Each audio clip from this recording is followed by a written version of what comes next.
كونيتشوا ميناسان، اهلا بيكم في فيديو جديد. النهارده هنفتح مع بعض برنامج فيتيوب ستوديو على الموبايل. كنا عايزين نعرف هو ازاي بنتعامل مع الموبايل، فهنحمله عندنا عادي من على الستور، مفيش فيه اي مشكله. وهنفتحه عندنا هيجيلنا بالشكل ده. هنضغط اوكي على كل الاعدادات اللي بتجيلنا دي. لو عايزين مش تظهر تاني نضغط على دونت شو اجين، وبعدين نضغط على علامه الشخص او بتاعه البروفايل اللي موجوده فوق دي، ونختار الكاركتر بتاعتنا. طبعا البرنامج مزودنا بكاركتر كتيره. هنختار منها شخصيه هيوري، وبعدين نضغط اوكي. هيوري دي معظم الاستخدام الناس كلها بتستخدمها، بس طبعا يعني ما اقدرش ان انا اعمل بيها محتوى. شايفين السلاسة بتاعتها بالحركة، بتتحرك معاه يمين وشمال. طبعا انت مش محتاج اي كاميرا على الموبايل لان اوريدي هو مزود بكاميرا. يعني السلاسة بتاعته في الحركة يعني مدهشة جدا. انت بس يعني بمجرد برنامج تسجيل عادي، هعرفكم في فيديو جاي البرنامج التسجيل ده بيستخدم ازاي. تقدر انك تعمل فيديوهات شورتز، لان طبعا الموبايل بتاعك المشكله فيه ان هو بيكون محطوط بشكل رأسي كده، فمش هنقدر ان احنا نعمله فيديوهات افقيه لليوتيوب. بس في طريقه وهقول لك عليها، تحتاج منك مونتاج شويه، ولكن مبدئيا هو كويس بشكل الافقي كده. تقدر تحمل برنامج تسجيل وتقدر انك تعمل. طيب لو احنا عايزين بقى نسجل ونعمله في شكل فيديو افقي على اليوتيوب، هنروح نحدد من الخلفيات. هنحدد اللي هي الباك جراوند تكون الكرومه بتاعتها تكون اخضر، اللي بنسميها خلفيه الكرومه.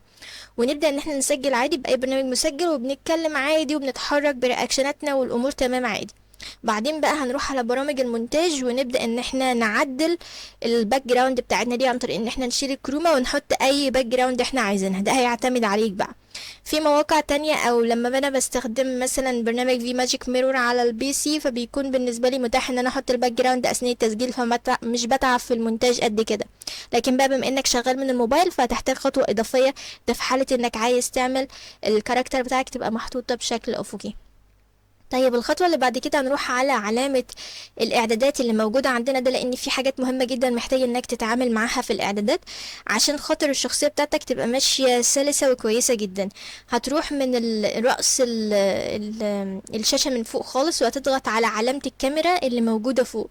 في علامة كده شبه علامة الكاميرا، هي دي هنضغط عليها. وهتنزل على حتة السنسيفيتي اللي موجودة تحت، في 5 كده تحت بعض. اول واحده يعني اللي هي بتاعه الاي بتاعه العينين، بتاعه السنسيفيتي بتاعتها الرموش. يعني لو انت عايز تعليها ماشي، بس عشان الرموش ما ترمش معاك كتير كتير كل ما بتعمل اي رد فعل. في ناس عينها بتبقى ضيقه ومش باين منها الا الرموش، فبتغمس كتير، فالكاركتر هتحس ان شكلها ويرد قوي، فبلاش يعني تعلي فيها قوي. بعديها الاي بتاعت السنسيتيف بتاعتها العين برضو، عشان كل شويه ما تقعدش تعمل كل شويه تقعد تغمض كل شويه، فيفضل ما تغيرهاش.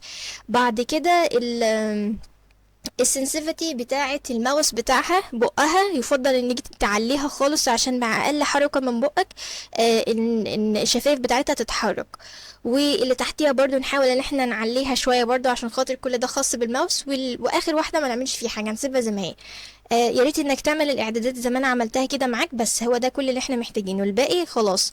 ممكن بس في الكواليتي لو انت الموبايل بتاعك ضعيف بلاش يبقى 60 فريم، يبقى خليه 30 بس كفايه. وبس كده خلاص، ده كل اللي محتاجينه في الاعدادات. عشان يعني ممكن تسجل في الكاركتر بتاعتك ويطلع ان يعني مش بتتحرك بقها، مش معاك الحساسية بتاعت راسها بعد ما بتعمل الحركة بثانية او 2 تلاقيها بتستجيب ليك وكده. فاحنا مش عايزين نوصل للنقطة دي، لا احنا عايزين تكون سلاسة في الحركة كويسة جدا. فخلينا نجرب كده كده. لا يعني كده الوضع كويس جدا يعني، وحتى بقها بقى لا التعامل معاه ابسط واسهل بكتير، وبقى بيفتح من اقل حركه. في ناس بتبقى بقها ضيق وحرفيا مش بيشوف الحركه بتاعه البق ومش بيجيبها تاثيرها مظبوط، لكن كده افضل. طبعا في 3 نقط شفافين انت شايفينهم في الجنب دول، ال3 نقط دول لو ضغطت عليهم بيعملوا رياكشنات للشخصيه، اللي هو ايديها تطلع لفوق تسقف تبقى مبسوطه وكده.